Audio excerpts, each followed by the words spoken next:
So directed by Laura Poitras, and it's the story of Edward Snowden and his revelations about US surveillance, which broke in 2013. The documentary was made under extraordinary sort of amounts of secrecy. It consists in large part of Laura Poitras and Edward Snowden and Glenn Greenwald and Ewan McCaskill together in a hotel room in Hong Kong during the period when all the revelations broke. There isn't a clip, and the reason there isn't a clip is because they haven't cut a clip yet. It's playing tonight at the London Film Festival. It's live streaming to a number of sites around the country, and then it opens on the 31st, but it played in New York last week. However, here is the trailer, which does actually give you a sense of what the film's like. Laura, I am a senior government employee in the intelligence community. I hope you understand that contacting you is extremely high risk. For now, know that every border you cross, every purchase you make, every call you dial, every cell phone tower you pass, friend you keep, site you visit, and subject line you type is in the hands of a system whose reach is unlimited, but whose safeguards are not. In the end, if you publish the source material, I will likely be immediately implicated. I ask only that you ensure this information makes it home to the American public. Thank you, and be careful. CitizenFour. My name is Edward Snowden. I go by Ed. Edward Joseph Snowden's the full name. So you get a sense from that of, the trailer for it kind of sells it as the most chilling thriller of the year. And frankly, it's not a million miles off. It's executive produced by Steven Soderbergh. And it does a very good job of, on the one hand, attempting to tell you the story of Edward Snowden, who was an NSA contractor, national security contractor, who became very disenchanted that he was essentially working on stuff which he believed was part of repressive state technology, and decided to go public, and was finding himself in a position which he found very, very threatening. He got in touch with Glenn Greenwald first, actually, but he couldn't decrypt the emails. He then got in touch with Laura Poitras, who had done some really extraordinary documentary work before. She made things like My Country, and The Oath, and she'd made a short film with William Binney called The Programme, which sort of leads into this.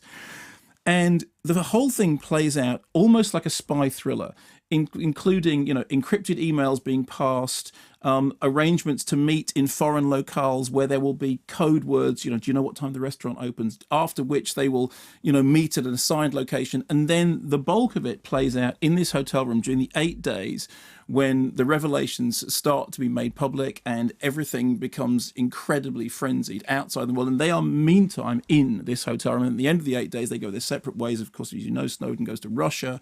Glenn Greenwald goes back to Bastion of Freedom. Bastion of Freedom, yes. And there is a real irony in that, obviously. And then there is a very final sequence, which was, in inverted commas, redacted until the film's premiere at the New York Film Festival. I mean, it's been seen by almost nobody, in which they are reunited in Russia for the beginning of further revelations. Now, the most impressive thing about the documentary is, well, there's three things. Firstly, it's that it manages to make a very, very, very complicated story of surveillance technology fairly understandable to a mainstream audience. And I cannot stress enough how little my understanding of computers and technology is. So if I can understand it, other people can understand it. The second thing is, it manages to make the most of its confines. I mean, the fact that one whole section of it is essentially set in a hotel room, in an anonymous hotel room where you are looking at a bloke with a laptop, it manages to make it very dramatic. And the reason it does is, firstly, there is this sense of paranoia that everything, and there's a moment which Edward Snowden points out that any mobile phone can be used as a bug. It can be accessed as a bug, and that the phone in the hotel can be used as a bug. And then the fire alarm goes off, and the fire alarm goes off,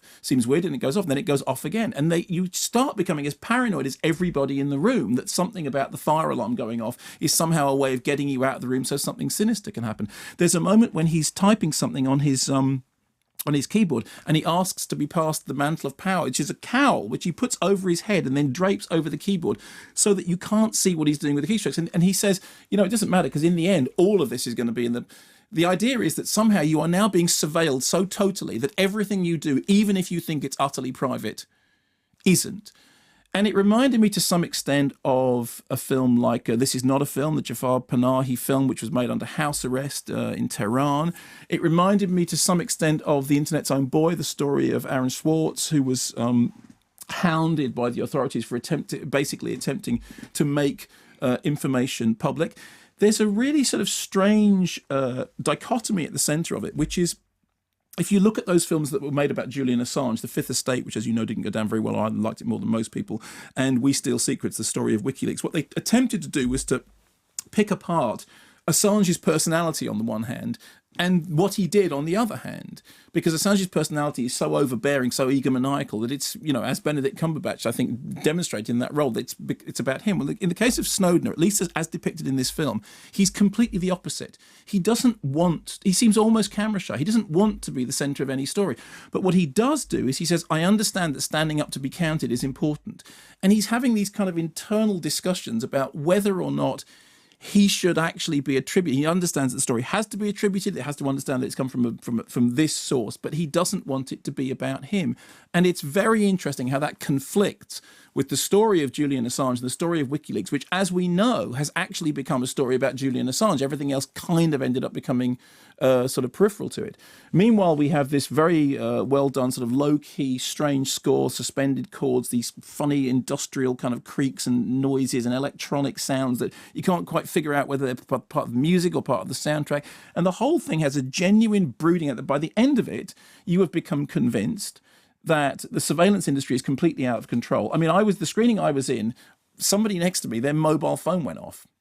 And the annoyance in the room was tempered by the fact that I know everybody went home and took their batteries out of their mobile phone. It was nothing to do with the code of conduct.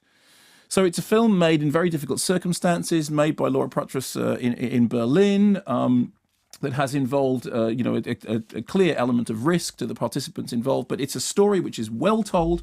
It is dramatically told. And as the trailer sells it, if you want to just go and watch something that's a kind of riveting spy thriller of the kind that Jean le Carré couldn't just dream up out of nowhere, then it will satisfy that. That you could also see it as a film about an unfolding, even now evolving news story. I think, to talk about it on a cinematic level, which is what I'm trying to do, it is a really good piece of cinema that is a very interesting portrait of somebody who appears to be doing something for reasons that they think are that appear entirely honourable, but are caught in a circumstance where they need to stand up and be counted, but they don't want to be the centre of the story.